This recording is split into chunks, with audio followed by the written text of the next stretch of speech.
All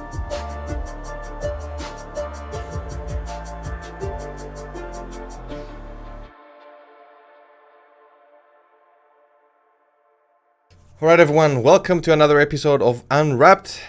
Today we are with my good friend, Mr. Jon Finger, joining us from his house in LA. And today we're going to talk about his life, what he does, and basically give you a bit of a summary of what are the things you can do and not necessarily have to be constrained to a studio if you like filming and movies in general. So, Jon, tell us a bit about yourself. I was curious how you were going to pitch me because I am a little bit of a nickname. Yeah. You do. You are. Yeah. I've kind of taken all different directions with the industry, doing visual effects, producing, editing. I've actually leaned away from visual effects as far as my actual career is concerned. I usually reserve that for myself just because in my view, that industry can be a little bit exploitive of how much knowledge is required to execute those things. But anyway, so I tend to have leaned towards trying to find things that I thought were going to lead towards me being the free filmmaker I want to be. Mm-hmm.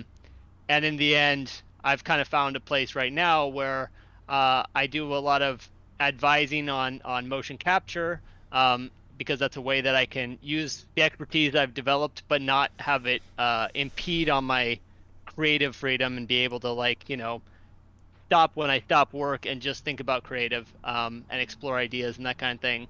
And then my main focus is developing my shorts and things like that so that I can I have a couple of YouTube channels, but I have kind of two that are my focus. The main one right now, which is probably going to become my secondary, is Mr. Jon Finger, which is just me exploring basically things that I want to try that are probably going to be difficult for me. Hashtag follow Mr. Jon Finger YouTube. Yeah. Follow my YouTube for sure. And it's like, I've kind of used that channel as a place to make myself struggle in ways that I want to struggle. I think I've leaned a little more on just visual effects than I would like to. I'm trying to start making the story elements more important and the world building, because world building is really the thing I love the most. And so now I actually have a second channel that I just started. It's only got one film on it so far, but there will be more, called Dead Code. And that one is going to be more about world building and me trying to make every short film within the same world. And also, kind of a place for me to execute things on a more solid level, as opposed to being like, okay, I just want to get this short film out because I want to experiment with, puppeteering a dragon's wings with mocap, right? Instead of making that the goal, being like, I want to complete a film, the cinematography, the story, the world building, that's what's important. Everything else as far as mocap or 3D printing or any other technology that I use, those are all just tools of the trade. Yeah. So you're a filmmaker at heart, and for everybody that's seeing, they can see the amount of props that you have behind you of the things you've used in all your films. It just goes on. Yeah. So you, if I'm correct, you never actually had a formal training in a way of a film school. You never actually went to any kind of film school. Yeah, so I went to Sonoma State. I was actually a computer science major. The funny part is, in high school, I made a lot of films and planned on being a filmmaker, and I was a computer technician was my day job. And one of my friends working there, Kevin, who's, a older Chinese gentleman who is very much a practical-minded guy. He very much comes from this I think from this idea of science and math and programming, those kinds of things were super important. So he actually had a really strong influence on me of saying you should go into programming because that's a real job. Filmmaking is not a real job. Those real jobs that everybody's telling. Yeah, exactly. Yeah. And I was like, okay, I can get on board with that. And I was doing the programming thing for a while. Um, and I'm such a visual person. Looking at lines of code, I'm just not. Honestly, I'm not a fan of lots of text unless it's like really creatively put Yeah. together. So sitting and looking at lines of code and like the troubleshooting part's fun, and the engineering of it is fun, but it's just not the visual medium. I mean, I come from my father's a painter, a watercolorist mostly, but um, and so and he was a graphic designer and all these other things, but like that's his main trade is painting. So I came from art and artists and that whole world of like loving everything to do with art. So programming's kind of the more technical, not to Yeah. say there isn't artistry in it. But anyway, so I during that process, I got asked by people around me if I wanted to help them make some films for a film festival. Um, and because I had experience from high school and had some visual effects experience, because I know, work with computers and stuff. And so I kind of took the reins on a project that won the first film festival we did, and all my friends that I was working with got free iPads and iPhones, or I don't remember what, that kind of stuff. So they were all in. So then suddenly we're like this team that's making stuff, Yeah. and we were consistently winning some sort of prizes. Um, so I kind of got to this point where it was like this, high of, uh, hey, this is going to really work. I could just keep making films and I'm going to keep being rewarded for it. I'm up in Northern California where, like we were competing with people from other areas, but definitely when you're in a area outside of Los Angeles, there is a little bit of that big fish, small pond thing Yeah. happens much more easily. Um, so that didn't translate as cleanly as I would have hoped, I guess. But yeah, so that made me switch to a communications degree up there, because I guess us winning film festivals was helping out the film department in the communications degree, get grants or whatever they were doing. So they kind of offered me, and it was an impacted program, so I was kind of excited about that. Um, and actually, I don't have any regrets on that. I ended up making a lot of short films, and because it's not a standard film uh, Yeah. production degree, I had a ton of freedom. They were basically just keep making films, Yeah. and as long as you're making films, you're getting good grades. So that was awesome. So okay, so not the traditional, let's say, like film school Yeah, upbringing, but um, it was like sort of film school. what Yeah, what happened after? So you start making all those films and you win your prize and you kind of get like the bug, I guess, of yeah. of doing these films. What led to being like, you know what, I don't want a 9 to 5 job. I'm gonna start a YouTube channel and then just do what I want to do and somehow make that work. Yeah. I mean, I think I always had, like, when I was younger in high school, besides making films, it was like when they would do float building, I would be quickly kind of become in charge of the float building. Um, and one of, me and the another guy, Andrew Marshall, who's, I can't remember, he changed how he says his last name, Marcel. No, Marshall. Anyway, he works at an animation studio now. Um, but anyway, so the two of us would be in charge of the floats every year.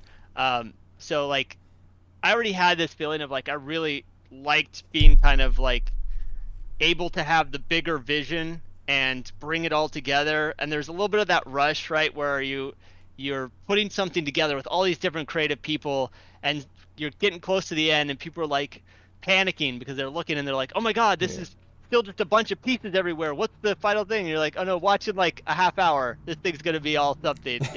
And the pieces all come together, and people are like, "Oh my God, it's all a thing now." That kind of is a big rush. Um, I think actually when I came out of school though, um, like me coming out of school probably would not super agree with where I landed, just because I came out very excited to be a part of a company and a team. I maybe went too new guy on some of the companies I worked at, where it would be like, I'm trying to put the company logo on every single hidden in corners and all kinds of stuff, and some of the more jaded people at those companies might have been like, what are you, the marketing team? Like, Yeah. chill out, be creative, Yeah. whatever. So yeah, I think it actually was me leaning more towards YouTube was kind of a long process. I just watched much how much infrastructure it takes to build anything as far as media in this world. Anything substantial, I mean. And it's like if you want to make a film or you want to do anything, you can have all the opinions you want of what is great or bad or whatever, but you're going to have to go through so many different people, money people, uh, you know, people that are in charge of logistics and people in charge of all these different levels. Um, and coming from a place where I'm used to hanging out with or growing up around a bunch of artists who are just like, I want to go out in a field and paint, right? And then they paint and they make the art they want to make. Um, to me, I was more excited about the idea of, okay, how do I make filmmaking closer to closer approximation of what I want to envision it as a smaller group of people that are more able to freely play and experiment and find um, the crafts and have their lessons mean something. That was one frustration I had with some of these bigger structures that I would find myself in, where someone could learn a lesson and it'd be a meaningful lesson, but that lesson wouldn't mean anything because there's so much infrastructure around you that someone could be yelling from the top of their lungs like, we need to change this, and people would, unless it was heard by exactly the right person that had the confidence to start making some changes, most people are just like, this is how we do stuff, and things don't move forward. So that kind of was like part of where it started. I saw people like Freddie Wong, where they were becoming a personality of filmmaking. And that's, also, some of my first excitement of filmmaking wasn't necessarily actually even films. It was game cinematics. I would see these little like epic blockbusters in a short span. And I grew up without TV, so I don't have it's not easy to latch on to my attention for a long film, but these little short things where just a lot of really cool stuff happens. That was exciting, and there's a lot of world building, so you get to see how the rules of the world within a few moments. So I forget actually where I came from to get to this part of what I'm saying. What was the question again? How basically, what led you to go into YouTube and not just chase a 9-to-5 job? Back on the train. Yeah. Back at it, baby. Let's go. So I think, so I see people starting to be able to do those kinds of things and be able to have more freedom in what they're making.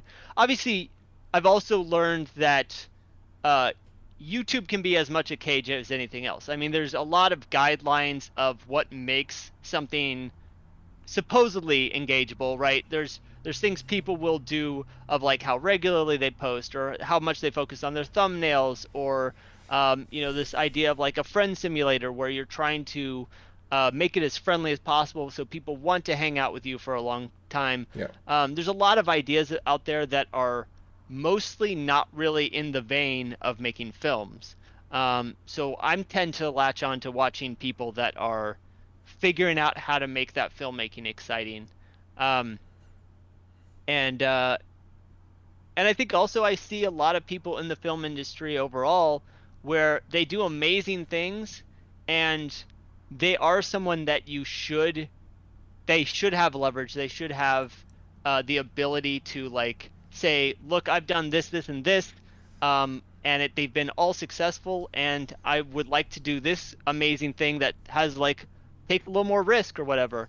And some of those people that should have so much control in that way, or even freedom in that way, I guess, will end up not getting a lot of things that I feel like they should.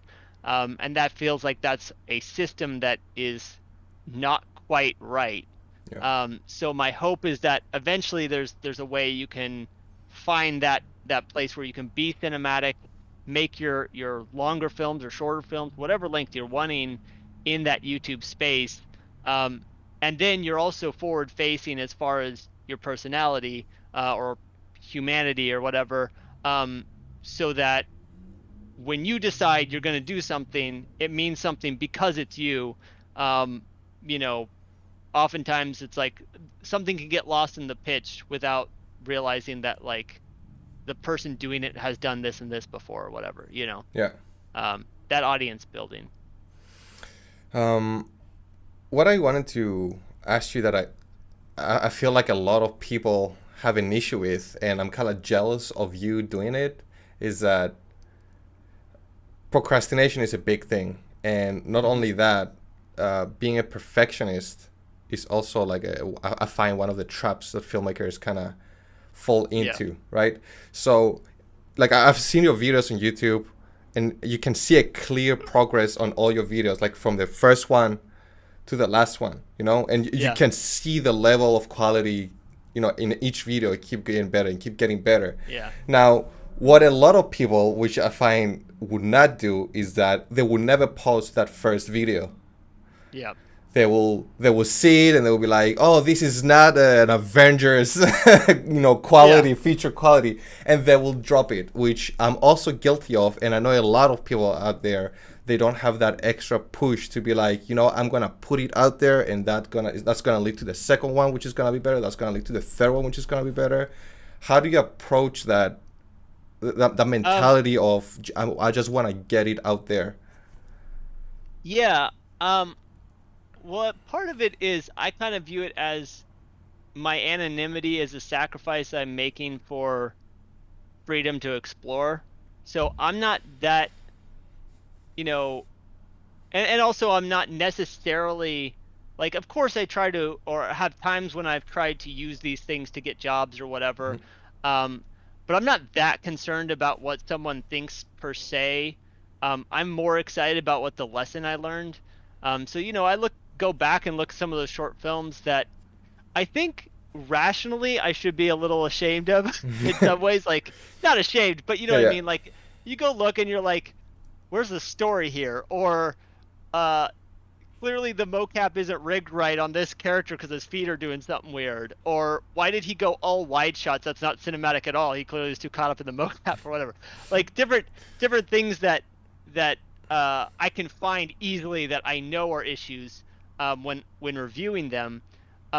But when I go back and look at them, every single one, I'm so proud because I know exactly why I made that film. I'm like, okay, I wanted to make someone in the snow fighting a dragon. I've never animated a dragon before. I also wanted to do more practical costumes. I'm talking about a specific one, just as a point of reference. Um, and I wanted to do all that all in green screen and not have like green screen bleed. So I had like these ideas of what I wanted to try and experiment with. And I go back and look at that one and I'm like, man, I nailed those things. And I even did some experiments with story and trying to hit emotional chords that some people don't like, but I think they hit those chords so well that it feels like a success. Um, and that's the thing is like because I succeeded in learning the lesson I was so and I know I challenged myself in that lesson as well, that most of the flaws kind of fall away as like I know they're there Yeah. and I'm going to try and not do that in the next one or in one where I'm focused on trying to do a full package. I'm going to make sure those flaws, depending on how difficult they are not there. The funny side note on that is some of those flaws sometimes happen because I'm focused on the wrong thing or I don't know if it's the wrong thing, but I'm focused on the technical thing that I'm Yeah. focused on. Um, so for instance, if I'm using a specific technology and I'm wanting to see how that works with a person, I might change the story or adjust the shots or something to be able to see and experiment with that object. Um, Whereas if I was actually making something that was like trying to be just a solid piece, realistically, I probably would have framed it out because, you're trying to get in tight and have like a cinematic emotional connection with a character. Or maybe that thing is not that important to that story. It's just a thing in the background. Um, and I think that's something that with a lot of these things, the focus is entirely story and cinematography and just making it a solid piece, you realize that like a lot of the technical things, they're almost more valuable when you can barely see them at all. So those things, they're harder when they're the focus, you know? Yeah. That's nice. So when you're making your YouTube films, how like this goes back to my previous question of getting your first thing out, but in the sea of YouTube viewers that Yeah. half of them have nothing good to say, the other half of them are just trolls of the internet. How do you actually engage with them? Do you care what people are saying? Does it actually demotivate you at all to make your next piece? If there are any comments that you don't like. The comments that used to bother me were the comments where someone was, and now I understand what it is, but when comments where people would talk down to me about something that is like takes a lot of work and I was very aware with and even struggling with in the project. Like some of my early attempts, or actually, I mean, in general, compositing is tough. And so there would be something where I was like, I think I got a pretty good setup here with the compositing. And then someone would comment and be like, the compositing's not really there. Check your hue and saturation and color levels and all. They would list off all this stuff, and I'm like, I know, dude. How do you think I got this robot on screen? You think I don't know what those Photoshop elements you just listed off? Like, I don't know what you know, So those kind of bothered me initially, but I also like have understood now that like when you're talking on the internet, people have a lot of self-value they're trying to portray because everyone wants to be valuable. And when you're talking, you're portraying who you are and that kind of thing, and people will say things that maybe Kruger Dunning ish. Is it Kruger Dunning? Whatever, the Dunning Kruger. I had it backwards. Yeah, but, I'll agree. Those kinds of things where it's like they have some knowledge, but it's clearly they're pretty early in understanding like how much went into that scene that they're like, why is the hue and saturation wrong? So those were kind of the ones that bothered me early on. Now it's like, I think sometimes people think things are going to bother me. Like I've had people get mad about one of my pieces making them too emotional and being like, this made me cry, you should take this off the internet. And I'm like, it's literally what I was going for. Yeah, that's kind of the point. Nailed it. So yeah, that's hard not to be a little bit happy about. Not that I want people to be sad, but you're trying to learn and understand how to get emotional responses from your production, so that when you have a narrative, you can hit those emotional chords. And maybe you go to extremes because you're really trying to understand them. But yeah, in general, I think actually, it's when someone now, probably the ones that bother me most, and this is actually why I've kind of stepped away from sponsorships a little bit. Not to say I don't, if it's someone that it really works with what I'm doing, like I'll take some free filament from my printer, like if it's specifically what I'm working on at that moment, I'm into it. But I'm not really looking to get those random sponsorships and stuff like that. And even before, when they were specific, like some of my mocap sponsorships in the past, there's a little too much pressure to have my project be only about developing my mocap, when sometimes I'm like, the mocap can just be a tool in this one or not in this one at all, because that's not what I want to focus on at this moment. Because any of these technologies, it's like if your film is about the technology making your film, it's not really a film unless it's more of a demo at that point. Yeah, exactly. Yeah, you're doing a demo, and it's like I'm not.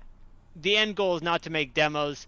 And my biggest lesson I've learned in this industry is if you are close to what you're trying to do, you're not going to land at what you're trying to do. You need to aim right down the middle at exactly what you want to do. I've just seen so many people try to do the job that they think is right next to the job that they want to do because they think they'll transition over. Yeah. And most of the time it's like, no, you got to start actually moving in that direction to make that move. Yep, that hits too close to home. Yeah. I know that very well. Yeah, I've literally worked in the office next to the guy doing the job I want to do at a place and been like, there's actually no road for me to get to that job, you know? Yeah.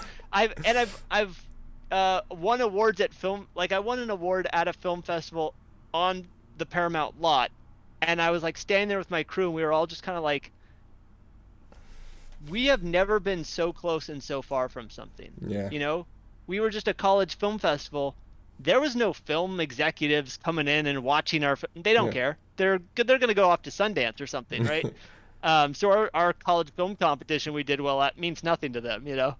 So anyway, you could just see like how specific you have to be to exactly. People don't have imaginations, and I've learned that's not even condescending. Like, I don't have an imagination. If I'm not like friends with someone and wanting to take a risk on someone, it's hard for me to take the trust and go, oh, you've done this and this, then you probably can do this thing over here, because enough times have happened where that has not gone through that I go, I can't take that risk over and over again, you know? I'm glad that you mentioned that, you know, if you're not friends with this person that knows how to do this, because I kind of feel like and people need to also understand, at least in my opinion, the importance of networking and knowing the right people. Yeah. And I think networking is kind of, it's funny because the word networking is like the wrong word or something, because to me it feels like the thing people should be looking for is, who is the friend you can make that in 10 years, when you guys both have way too much shit on your plate, and you are, or gal, guy or gal, whatever, you know, when that's the situation, everyone's got lives, they're busy, they've got different careers. Who's the person that's going to take that extra hour at the end of the day to meet up with you, to plan something, and then a couple hours on a weekend to shoot something or to work on some visual effects or some game, whatever? Who are the people that creatively you are going to mesh with and be excited to do stuff with down the road? Because worrying about who's going to get you a job or who's the connection for whatever, those people almost never pay off, and if they do, it's on a job you don't want. The people that you are excited about who they are as a creative, and they're excited about you, and you just have that connection, whether or not you get jobs from them, your career is going to have benefit from them, just as a happy creative getting to experience, you know, your future adulthood, where you're you know, have all these constraints in your life. Who's the person that's going to fight for a creative with you, you know? And those people actually, it turns out, end up meaning more jobs anyway. So that's so it is. So for you, how important it is that you have those people to help you out, and to make your films like a reality. Yeah, I you know, I wish. Well, I don't know if it's weird. So like, there's a little bit of me that wishes I didn't go so hard early in my career. You know, I would do my full-time job, do freelance gigs, and then shoot my project starting at midnight, you know, whatever. And I made little to no effort for friendships. It was like, if you weren't directly involved in the project I'm working on, I probably wasn't going to be talking to you because I had too much stuff going on that I would, you know. So there's a little bit of me, but also on the other hand, the people that hung with me are like, I really know are people that are going to be around, because they still, after me being too hard of a worker for too long, now that I'm more chilled out, it's like they'll show up and hang out with me on the porch if we call, and, you know, talk about film stuff, or talk about a project we want to do together, or just talk about something we're excited about. And also, those people give the best notes because they know you, they care about you, and they have their own understandings of the career you've developed. That's awesome, dude. So going back, I know you I know you said you don't care about sponsors too much now. Yeah. But I kind of want to bring the conversation to sponsors because Sure. when you said those people that say go get a real job, I don't think making videos on YouTube and dancing in a mocap suit is one thing that's constituted as a real job to a lot of the people. But you did manage to do it, and you did manage to gather sponsorship even as a channel. Like your channel was successful in terms of sponsorship, at least if I may say, even though you weren't like a 50 million subscriber PewDiePie, Oh yeah. No, for a tiny channel, I was getting good sponsorships. Yeah. I think the thing with that, and I think starting out just trying sponsorships is great. Like, I think you just kind of find how sponsors affect you in a positive or negative way. And certain niches, you may not even need sponsors, because if the CPMs, the ad revenue for a certain niche, you might, get paid enough that way that you feel you don't even need to engage sponsors. But really, the sponsorship thing, I think the reason it worked for me at such a small scale is because my focus was, like, I don't think it's that I was interested in mocap that helped me at all. I think it was in the fact that I was interested in doing mocap at home at a point when, as a solo creative, making my short films, I was like, I'm gonna do mocap at home at a time when no one was thinking about that. So at that point, all these mocap companies that are, well, there's basically XNs at that point, but there's a few other little ones. These companies are looking for ways to engage people, like, hey, we have a product and we have a goal that's specific past just mocap. All the companies that are in the mocap world, they're already set with their volumes. They know how they do their productions, that kind of thing. But having someone that shows that there's more freedom, a way you can do things at home, you don't have to rent out a studio every time you want to do mocap. Those kind of goals that are separate from the current norm are what made it so that I think I was more appealing. It was a symbiosis of what I saw as how I wanted to use this tool outside of how the norm is, worked well with the specific company. So that's kind of the thing with being a small like, I think there's actually systems now that you can be a small channel and get little sponsorships from companies that are, like, I don't know what they are, some sort of markets or something. But if you're like, hey, I'm going to do something really weird, something exciting in a technical way that people haven't really thought of yet, or there's just not a lot of that yet, and you're exploring that and interested in that on your channel, there's a good chance that there's a company that's developing something for that area that has no idea where to go to hit that audience. And you might be the only audience out there, or one of three, or whatever. And so that's kind of how I was able to turn a small channel into sponsorships. Now I think if I tried to do exactly what I did before, starting now, I wouldn't have a chance. There's too many people that are doing at-home mocap, and honestly doing it in kind of more creative ways even. Like, there's this Code Nico girl that I hear about all the time now, talking about, I mean, I've seen her stuff, but where she's doing live casts where she's able to press buttons and have all kinds of crazy stuff pop out of her mocap character and stuff, and engage fans in real time. But that little thing is already a little niche, but now there's more people going into that thing. So she probably could have gotten sponsorships. I don't know what her setup was, but she probably could have gotten sponsorships when she first started doing that, because that's, its own new thing. So yeah. So is it safe to say that you turned into mocap out of let's say you MacGyvered your way into mocap just because you were alone and you wanted to have a way of doing your films, but just the restriction of being that one person, is that what pushed you into exploring mocap, or is it just you saw somebody with dots one day and you were like, I want to be in that? I think I mean a little bit of both, I guess. The thing is like all of filmmaking to me is like this amazing combination of technology and art and interaction and all these different layers to it. So I just want as much freedom in those as possible, and I've learned that one of the ways that you get the most freedom in filmmaking, as far as like what your world can be, is visual effects.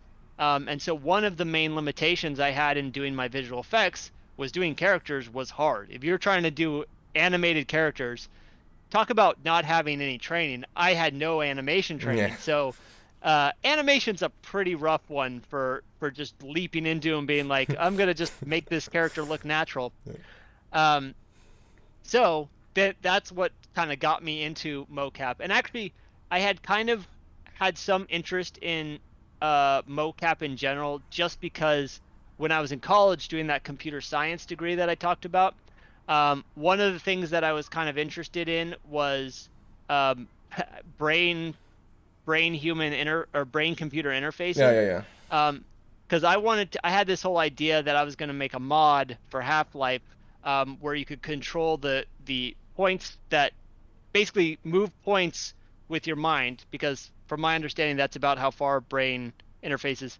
This is a long tangent, but I'll get back. But you can move these points up and down, and Half-Life 2 had ragdoll physics, so you could, with very little input, you could have a character look like a character. And my attempts to work with those brain interfaces, like reaching out to those companies, were pretty fruitless. And in fact, one of them even like kind of thatched me, and then went and used exactly what I said. He started using the Half-Life engine to move things, and so kind of that turned me off on that. And I was like, I wonder if there's a suit I could use. And so then I was looking into like gyros and stuff, and that's actually how I first learned about XSense.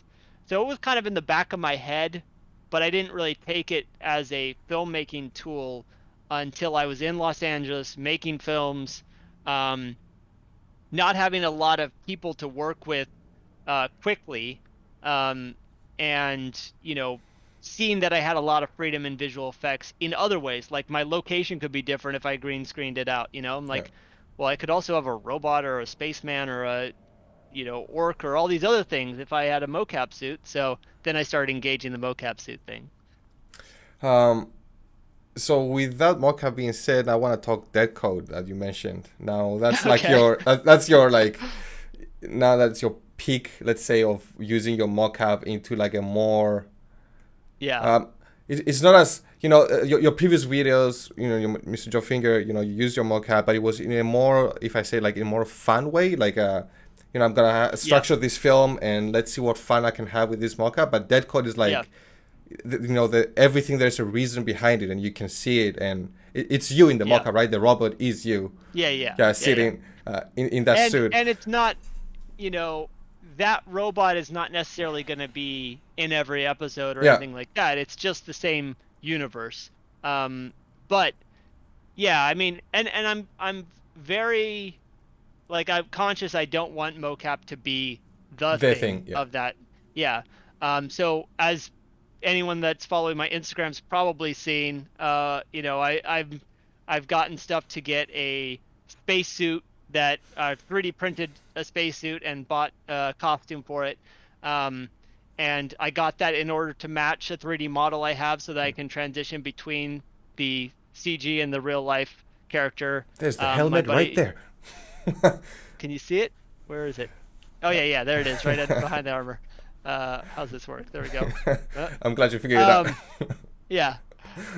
It's flipped. No, it's not flipped. It's the same. It's a mirror. All right. Anyway. Yeah. So, but like, I want to do things, like, if I can, I would rather do everything practical, to be honest. If I could go film in space with spacesuits, that would be the goal, right? I want to do that, but I also don't want to be so constrained that I'm like, well, I can't make this film because I don't have space in a spacesuit, Yeah. right? So, yeah. So then I'm like, okay, what is the medium, the happy medium? And also now I've done so much stuff with visual effects and spent so much time on my computer looking at that, and not enough time getting to do the practical stuff, which I love so much. I love, either holding the camera or directing the camera, or like my buddy Joey shoots a lot of the stuff we do together. Um, Joey Famelli. Um, and that's all so exciting. So I'm basically very focused on like how do I make as much practical as possible within the budget constraints I have. You can see this armor behind me. Yeah. That's from a short we already shot. That and then this one on the other side is from a short to come. Uh, and some of these are from shorts that were experiments that I uh, didn't didn't follow through with on their current form. Those will probably still get used in something. And then this guy was in a short that isn't on my channel, but is out there somewhere. Um, so yeah, I'm not sure if I answer whatever the question. No, no, no. I get lost in the words. I love it. I love those tangents that just Yeah. going on, which clearly kind of shows passion, and it's something that what would you say, like, just to start wrapping this up, what would you say, like, as a person that kind of went out of the norm of what it means to be an artist, Hmm. because usually people think artists and then immediately you associate them. Which studio do you work for? Yeah, Uh, yeah, and then when it comes to you, you're like, screw all this shit. yeah, I'm gonna do exactly what I want, how I want it, and then I don't know. You're like a jack of all trades. You learn to use a bunch of new tools. You got your sponsorship. You're like an ambassador for mocap right now, yeah.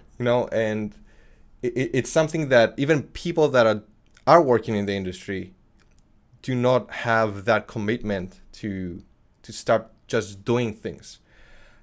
Do you Yeah. think that part of your like motivation, or however you want to call it, your drive, is the fact that you're not actually working in a studio? You're not going 9 to 6 working on the same shot for eight Yeah. hours, for 7 times a week, and then going home, and then you're just so burned out that you cannot make your own original ideas. Do you think that just liberates you in a way?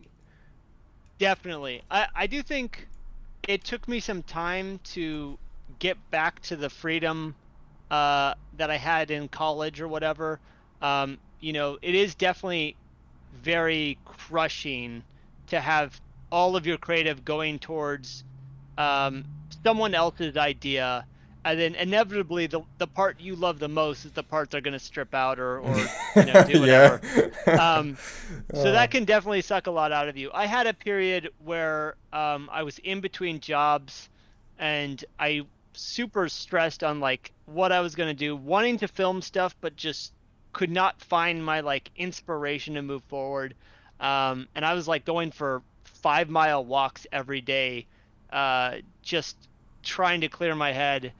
And that was a pretty significant chunk. I can't remember how many months that was, but like 6 to 8 months of me being not jobless, but barely getting by, and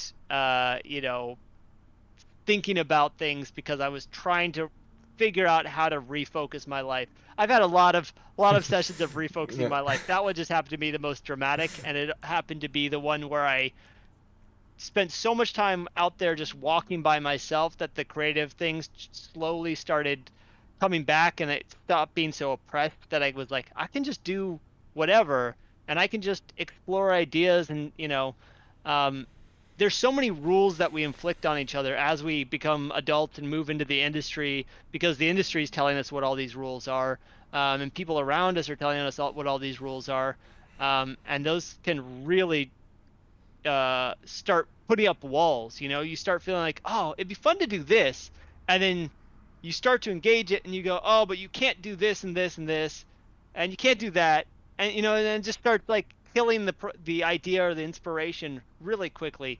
So kind of tearing down those walls was actually kind of a big feat that took me a little bit of time to do, because at that point I had been, working for advertising agencies and Viacom and a bunch of different companies for like 10 years or something, or 9 years or something like that. So um, I was not feeling as inspired as I may seem. Yeah. Or now I feel great. Like COVID definitely was a weird moment, I think, for a lot of creatives. You kind of like didn't know how to put the world together as a thing you were being creative in. But now that's kind of lightened up, and I've made something, so I can kind of see my path forward, and that's gotten a lot lighter too. That's awesome. So what would you say to, a young filmmaker that's just starting out and is trying to, to go through that filmmaker's blog? They're trying to start, maybe their YouTube channel, make their own shorts, and they just, can't follow through.